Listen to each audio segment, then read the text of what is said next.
Hello everyone, this morning we're going to be making Christmas pudding, well last minute Christmas pudding, which only takes 25 minutes to make in the microwave.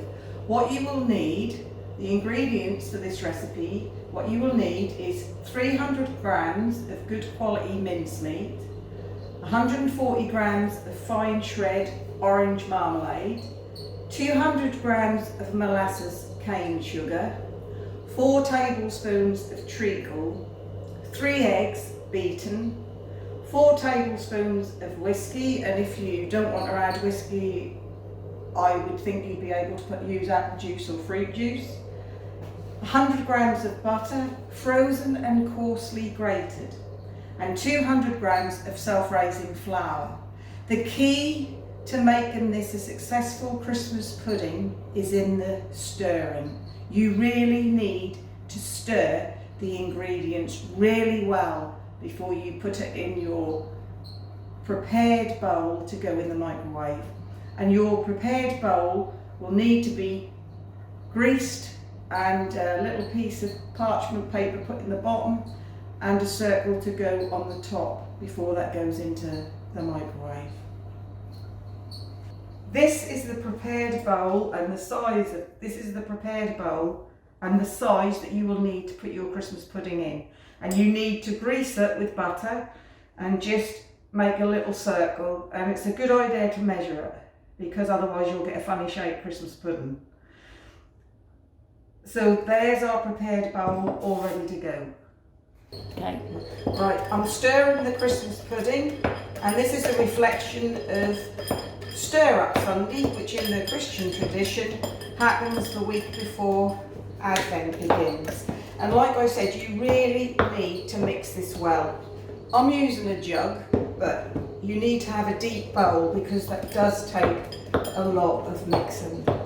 And that's all in preparation for the celebration of Christmas, whatever that means to people.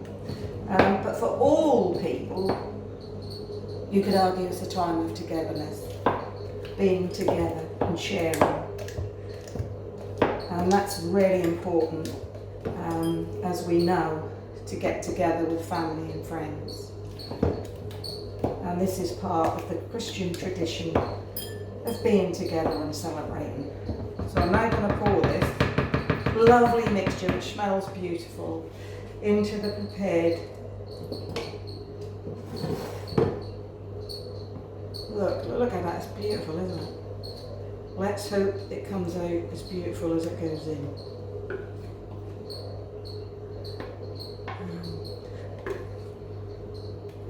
Some people traditionally would put a 6mm bit in, and even before that they'd put a 3/4 bit in. So the lucky person on Christmas Day would, or could end up with a coin as well as a Christmas pudding, and hopefully no problems with their teeth. So we put the top on. Lovely. Now isn't this easy? Because all we have to do is put it in the microwave for 25 minutes. It takes away all the hassle of having to be around for 3 or 4 hours if you put it to steam. You need to have your microwave setting on medium. If you haven't got a medium setting, then don't cook it for as long. Check it to see if it's cooked, otherwise you'll end up with a rock hard Christmas pudding. So then you turn it to 25 minutes. And then you have time to wash up and have a cup of tea or a cup of coffee, and you should end up smelling the lovely aromas of your Christmas pudding. Now. Right, well here's our finished product, which I'm now going to take out of the microwave. I can't emphasise enough that you need to check this, the timing on it, because it can take a shorter length of time than 25 minutes, depending on your microwave, and just that's how it is sometimes. Also at this point I'd like to say that, you know, we all at Christmas, whether we're Christians or not, we all celebrate in some way being together in the winter season. Or some people will identify it as the winter solstice. And this is just one way. And in one of our future videos we'll be making a Yule log, a very simple Yule log, to acknowledge how in the season of winter the Yule log was an important part of the winter solstice and people's celebrations. Here we go. Ooh.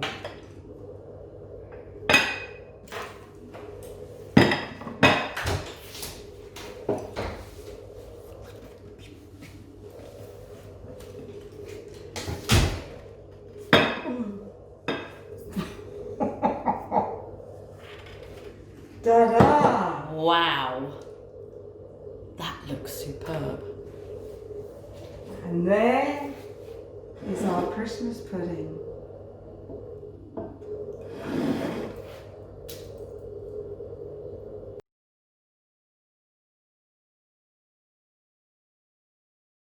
Right, I'm going to demonstrate a really simple puff pastry Christmas tree. So all I've done is bought 2 sheets of ready bought puff pastry, because this is supposed to be for people who are time poor, especially the frontline staff who are working so hard in the NHS at the moment.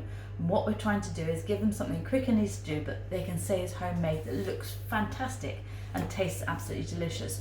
And I've got here a bottle of bought pesto. This is a red one, but you can use green or red. And all you do is you get the sheet of puff pastry, lay out flat, and then you just take the pesto sauce and you smother it all over it.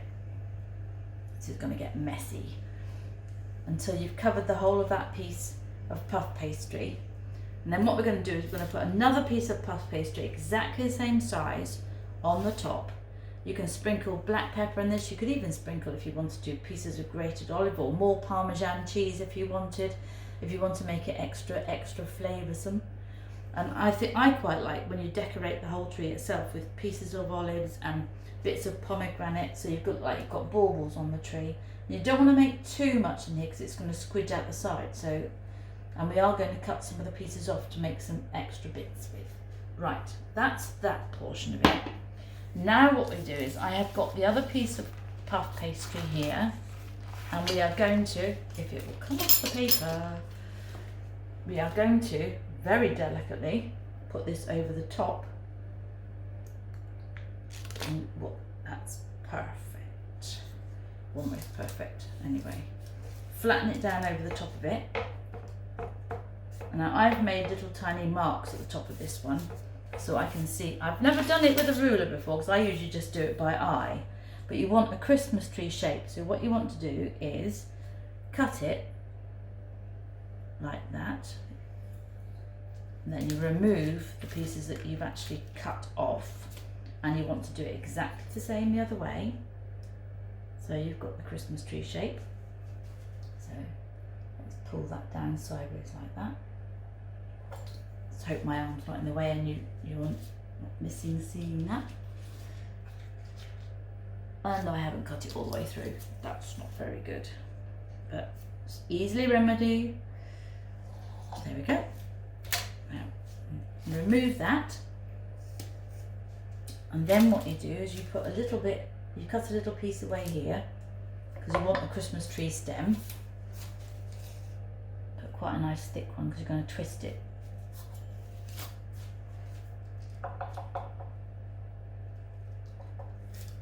There we go. So that's your tree shape.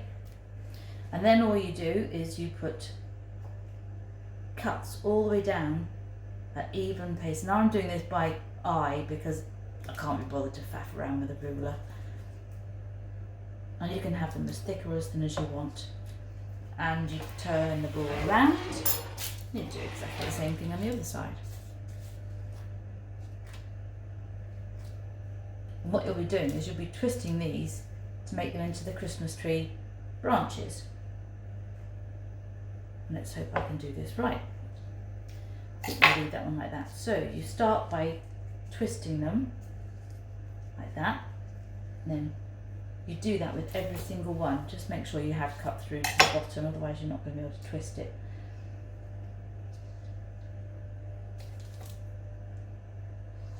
I'm just going to give it a bit more of a score because it doesn't seem to have gone quite through.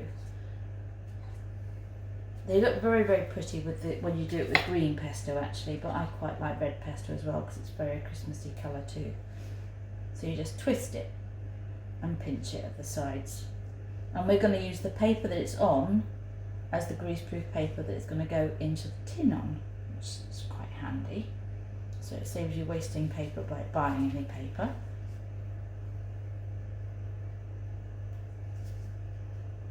And when it all puffs up, it looks very, very pretty. And again, I'm going to turn this round the other way and twist these. These are slightly longer on one side, but I don't mind because it just makes it look a bit rustic. I mean, which Christmas trees are all look exactly the same? None of them. I'm just going to cut through to make sure. There we go. Let's twist these pieces up, pinch them together a bit. And the heat of the oven is going to make the puff pastry all puff up lovely, and all that lovely pesto sauce is going to run through. Now I've put my fan on oven on at 180 degrees, but if you've got a normal oven it would probably be 200 because it's puff pastry, it has to be quite hot to make the puff in the pastry puff up. It is going to get a bit gooey.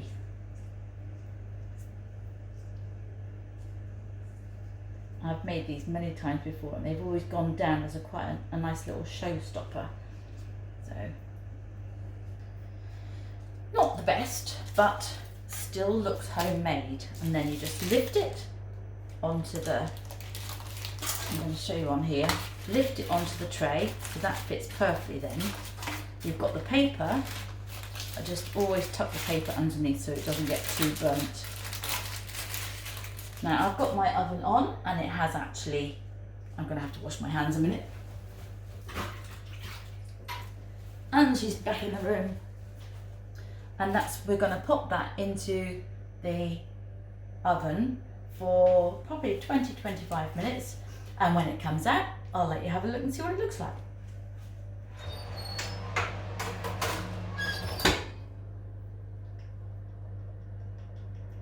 If you've got all these pieces that are left over, you can actually do something with these rather than wasting them. And if you've got some little cocktail sticks, you can just cut these and fold them up into little tiny squiggles, which are actually quite nice because they're just as tasty because they've got the pesto sauce running through them. And what I'll do with those is I will actually do exactly the same thing, put them on a little baking tray, and I will cook those underneath the other one. But all you do is just cut them into strips. You could even cut them out with fancy Christmas cutters, so they've got nice shapes, which would be quite nice. So just fold them up into little squiggles like that. Pop your cocktail stick through it. Unfortunately, I think I've only got gingerbread men and cars, which is probably not really very Christmassy.